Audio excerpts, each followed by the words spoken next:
Alright, so that was a weird start, but this video, as you see, is gonna be about my weekend rank results. Now, for me, I've been playing for 3 months. 3 months, but I was capping. 3 weeks, and it's about to be a month, what I meant to say. And for playing the game, not putting any money into it, this has been my highest weekend ranked score yet, and I'm pretty proud of it. Missed out on the award starting the award goal, but it was probably worth it. It was probably worth it because I would have been fighting them diamonds. So, and I'm not even gonna talk about the D ranking thing, but so this is my score, and what I really want to go over is the deck that I use. This is the deck I use. I can't use nothing too expensive, but of course I got the Guild Enforcer, the Archer, Axewoman, all these cards. Obviously, the relic removal. I chose the Basilisk, Ritual Rod, Divided Forward, Inquisitor Informant. These are cards. I'm not just gonna read them all off, but I'm gonna slowly scroll through them. You can see the list. There go the estimated price right there. So, and I know I said I put no money into it. This is by like not even selling the cards I got from my Rican rank packs, but this is from going in the forge and selling some cards through there. So it's how I got the money to even buy the Guild Enforcer, the Infiltrator. These are the cards you're gonna buy. You're gonna need to buy the Infiltrator, the Enforcer. You're gonna need to buy the Informant, Radiant Dawn. That's the most expensive card in this list, and also the Watchful Hound. Now, what I want to highlight. Oh, and this too, I can communicate. This is an important one. So what I want to highlight. I think I'm gonna go over my game plan. Usually, I kind of prefer going second with this deck just to get the extra energy, the extra mana slots, so I can usually like do a lot more. And it's about building a board early on, like in the first 3 rounds, and then whenever you got like a decent amount of units, build put down Radiant Dawn or Holy Enchanter. The health addition is crazy to your units, and you just try to snowball it from there. And you got all these reactive cards like Light's Levy, the Archer, the Infiltrator, and I feel like these when I'm using them, it's kind of like the counter to counter like those aggressive decks. Nature has the Marshwalker. Every deck has the Wild Hog. Even worse, some of the best use cases is when war they put down the endurance shield and now they have a protected unit and you just hit it with the lights levy and it means nothing at that point. So reactive cards like that, and then I even had the ritual rod just to like clear a unit from the enemy side while I'm building my board up. Then I have cards like the Inquisitor Informant and the Watchful Hound, and these cards are kind of essential in my opinion. How I've been using them lately, they could either be like early game, I'm still setting up the board and give you some extra time cards, or they can be late game. I'm about to win the game and you place down like a crazy taunt card. Cause I've faced many opponents with like you're going up against these control decks that have these 7 drops, the Cyclops Defender and whatnot, and they think they got you, but then you place an informant.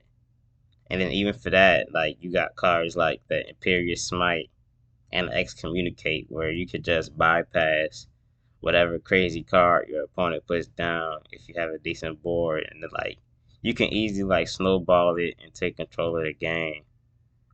Also, I want to mention I put in the Devoted Follower and the Bright Mage.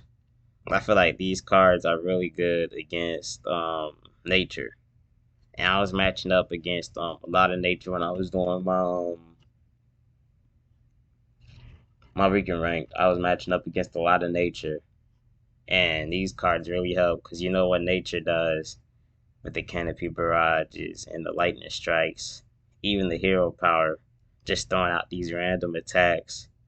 And when like your devoted follower tanks that, or your bright mage just takes it, it's like your opponent just wasted that whole mana. So, and then even the devoted follower goals, it trades evenly with the black jaguar, which I'm fine with. Like it's a good trade in my opinion. Even though they are weak, I will mention if your opponent runs an axe woman, it gets a little goofy because it just is like a that's a winning trade for them. If you ask me, they play one mana, you play two, but you lose your card. I don't know. That's a losing trade if they had the axe woman, and a lot of people do. So you gotta watch out for that.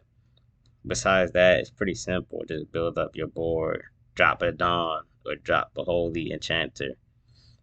And I also want to mention like this deck is pretty decent against what is it called? Board Wipe Death too, because you know you got the Dawn. I even put the Basilisk skin thinking about Board Wipe Death. I would have two Dawns, but I really don't even have the money to get the second one right now. I'd probably place it for one of the twos or something. Probably replace it with a Minosian Infiltrator, something like that.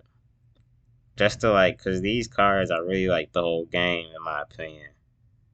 Then of course I got the Guild Enforcer too. Guild Enforcer is just a solid card.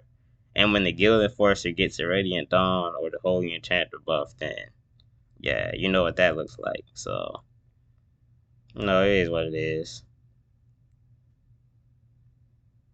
Now I'm gonna go into a match. So hopefully I don't I don't got like I like this no like prep first match of the day, and I'm just hopping with the same deck I just did the review on. It's probably a little laggy for y'all, so I'm contemplating even putting it in, but just gonna see how the video comes out. It's probably gonna get cut. So I'm in the video here. Like you saw the deck, you saw everything. Deck is only like you saw the estimated price. I say it'd be no more than $6, $6 the max. Because the Guild Enforcer and the Radiant Dawn is the most expensive thing in that list. So everything else is really like pennies. You can buy like everything else in the list for under $1 or something. So that's that. Hopefully it's not too laggy. I'm gonna explain the gameplay as I go through it because I understand it's probably like lagging for y'all. Yeah, it's lagging for me too. So I'm gonna just explain what happens. I'm mulligan the Basilisk. I like the Infiltrator, but I don't really like the Axe Woman because I'm going first. And I'm keeping the Enchanter too, just like so I can have it. With justice as my shield, I cannot lose. Today, you face judgment. Alright, so I just started Ritual Rod, my only one mana card. We're gonna see how it goes from there. He places a Cudgel of Atonement, so that's just he got me on that. Time to act. Okay. So I'm gonna play some Nocia Infiltrator, get rid of his Wild Hog with the Ritual Rod. And I'm gonna use one of the mana points and place down a Wild Hog just to start to build up the board. Just see what I can do. Hopefully I get like a Bright Mage so I can like take out whatever next unit he's about to play while healing up at the same time. But we'll see. He takes out my Minosian Infiltrator with the Athenian Archer and whatnot. Okay. So he plays the Axe Woman too.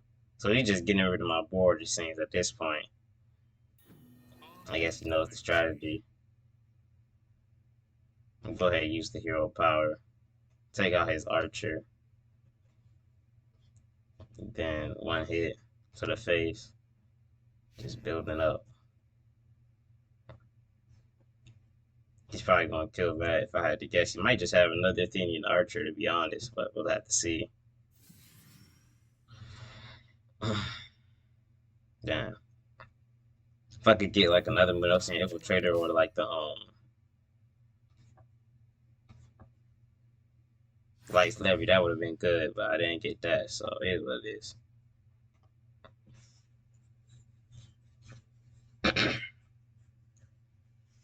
He might just have canonizing. If he used that, I'm just gonna excommunicate real quick. People be having like one ETH decks and whatnot. This man just played a Genesis card, so I can see a CERN coming down. Anything can come down at this point.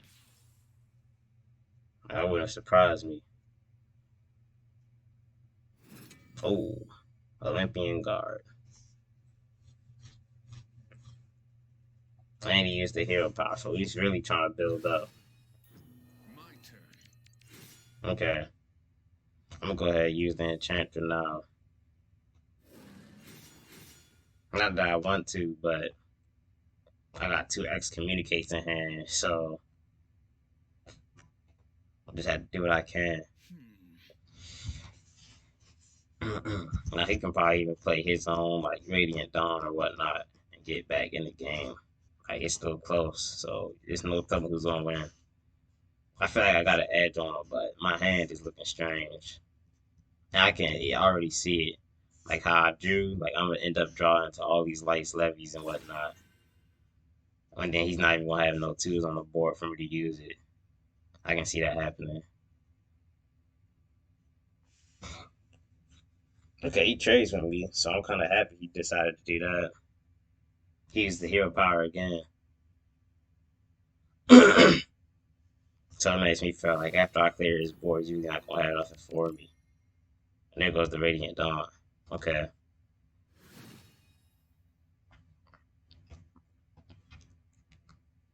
So I'm gonna go ahead and clear his board. I'm gonna take the Rune of Fire. Cause I really don't feel like he has anything. And I'm planning on using this Radiant Dawn. If he places something OP, I'm gonna just use the Excommunicate. Cause I know he's probably like he just has it on hand. The way he's playing. He kind of he's playing like he has a bad hand to be honest. But it is what it is. Okay. Yeah, this the hero power into Radiant My Dawn if I turn. ever saw it. Okay. I thought about using the Minosian Infiltrator, but I'm not that pressed. He might just have something that I might actually want to use it on, so I'm not gonna give him that. I'm gonna take that unit out too, just because playing light, he might just have something to buff it up, like the canonized. He already played one Genesis card, so you don't know what he has. That man could have the Demogorgon. He's just waiting on it type. So okay.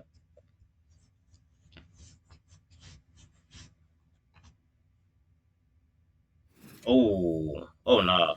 Yeah, he's done. Time to act. He playing Asterius like that. Yeah, he's done. He don't know what to play. It's just the obvious play that he doesn't have anything in his hand to use. Like, there's nothing else that could have meant. Nothing at all that could have meant. Like, he has nothing to play in his hand. He probably has to canonize all types of buff cards. He has a Radiant Dawn. He has a canonize. He maybe even has a light levy, but yeah, he don't got nothing if he just plays Asterius with no units on the board. I ain't never seen it. Honor guides Just in me. case y'all don't know what Asterius does. Oh yeah, y'all can't even see it. My fault. Put it to the end of the deck. Yeah, that was hate to see those.